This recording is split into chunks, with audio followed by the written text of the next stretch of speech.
আম্মা তুমি কেমন আছো? বাড়ির সবাই কেমন আছে? সবাই তো ভালো আছে বাবা। তুই দুপুরে কি খাইছিস? দুপুরে কি খাইছি? আম্মা এখনো খাইনি তো, খাচ্ছি। ওই বাসায় গরুর মাংস রান্না করছিল তো, সেই গরুর মাংস দিয়ে খাচ্ছি, বুঝছো? ও গরু গোশ দিয়ে খাইছিস? বাসায় তো কিছু টাকা পাঠানো লাগবে, তুই দ্রুত টাকা পাঠা, সংসার চালাতে অনেক কষ্ট হয়ে যাচ্ছে। ও বাসায় টাকা পাঠানো লাগবে? এখন টাকা কই পাবো? আচ্ছা ঠিক আছে, আমি দেখি, আমি বসের কাছ থেকে টাকা নিয়ে পাঠাই দিব। ঈদে আমার কাপড় কিনা লাগবে, তো ছোট বোনের কিনা লাগবে, তোর আব্বুর কিনা লাগবে। আচ্ছা ঠিক আছে, সমস্যা নেই, আমি টাকা পাঠাই দিব। তোমরা ঈদে সবাই নতুন নতুন কাপড় কিনো, তোমরা সুখে থাকো। আচ্ছা ঠিক আছে, তাড়াতাড়ি টাকা পাঠাই দিস। ঠিক আছে।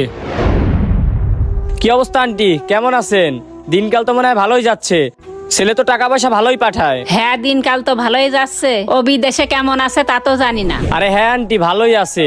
ওরে যে কাজ দিছি ওই কাজ করলে কোনো কষ্ট নাই, শুধু টাকাই টাকা। শোনেন আন্টি, ও সারাদিন এসি নিচে বসে থাকে আর মাস গেলে টাকা নেয়, ওই টাকা নিয়ে আপনাদের পাঠায়। যাক, তালি তো আমার ছেলে অনেক ভালোই আছে। আন্টি যাওয়ার সময় তো কথা হয়েছিল 8 লাখ টাকা দিবেন, দিছেন তো 6 লাখ, এখন 2 লাখ টাকা কখন দিবেন? বাবা যায় তো টাকা পয়সা ঠিক মতো পাঠায় না, পাঠাইলেই দিয়ে দেবো। আচ্ছা ঠিক আছে আন্টি, তাইলে যাই, টাকা পাঠাইলে তাড়াতাড়ি দিয়ে দিয়েন। কিরে অব্র, তুই মিথ্যা কথা বললি কেন? তুই গরুর মাংস দিয়ে কি খাচ্ছিস? আরে ভাই, এখন যদি আম্মুর কাছে বলি আমি রুটি আর কলা খাচ্ছি, তাইলে আম্মু অনেক কষ্ট পাবে না মনে? এই জন্য আম্মুর কাছে বললাম না, বুঝছিস? মিথ্যে কথা বললাম যে আমি গরুর মাংস খাচ্ছি। হরে, বাড়িতে সবাই মনে করে আমরা অনেক সুখেই আছি, কিন্তু এদিকে যে আমরা কি করতেছি এইটার খবর কেউ রাখে না। হরে ভাই, ওরা তো আর এই খেয়াল রাখে না আমরা এই দেশে কি করতেছি, কেমন আছি, কি খাচ্ছি।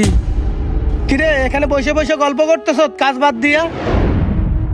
বস, আসলে বাসা থেকে একটু কল দিছিল তো, তাই কথা বলতেছিলাম আম্মুর সাথে। কাজের সময় তোমাদের যত কথাবার্তা, বাসায় কল দিতে হয়, দুজনে বসে বসে গল্প করতে হয়, আরো কত কিছু করতে হয়। আসলে ভাই, বাড়ি থেকে আম্মা একটু কল দিছিল তো, এই জন্য আম্মার সাথে কথা বলতেছিলাম। মনটার ভিতর কেমন যেন করতেছিল ভাই। সেই কতদিন আগে আম্মার সাথে একটু কথা বলছিলাম, অনেকদিন পর আম্মার সাথে কথা বলছি ভাই। আপনি কিছু মনে করেন না ভাই, আপনি যদি আমাদের উপর রাগ দেখান ভাই, তাইলে আমরা যাবো কই? তোদেরকে যে আমার কাজে রাখছি এটাই তো তোদের ভাগ্য। তোরা যে দালালের মাধ্যমে আসছো, ওই শালা তো একটা বাটপার। ওই শালা তোদের থেকে টাকা খেয়ে কাজ কাম কিছুই দেয় নাই, কাগজপাতিও কিছু করে দেয় নাই। তোদেরকে আমি যদি আজকে কাজ থেকে বাইর করে দিই, তাহলে তো তোদেরকে আজকে পুলিশে ধরে নিয়ে যাবে। তোরা আমার বাংলাদেশি লোক, এই জন্যই তোদেরকে আমি রাখছি। দেখ ভাই, তোরা যদি ভালো মতো কাজ করতে পারিস তাইলে কর, তা না হলে তোরা তোদের মতো চলে যাইস। আমার এখানে তোদের মতো লোকের অভাব নাই। ভাই দেখেন, আপনি যে আমাদেরকে কাজে রাখছেন, এই জন্য যে আপনাকে কি বলে ধন্যবাদ জানাবো আমার নিজেরই ভাষা নেই। কিন্তু ভাই, যেই দালাল আমাদের সাথে এই কাজটা করছে, ওই দালাল রে যদি পাই, তাইলে যে ভাই কি করব? আমার থেকে খারাপ আর কেউ হবে না। ওই শালা দালালের বাচ্চা দালাল আমাদেরকে কত ভালো ভালো কথা বলে এই দেশে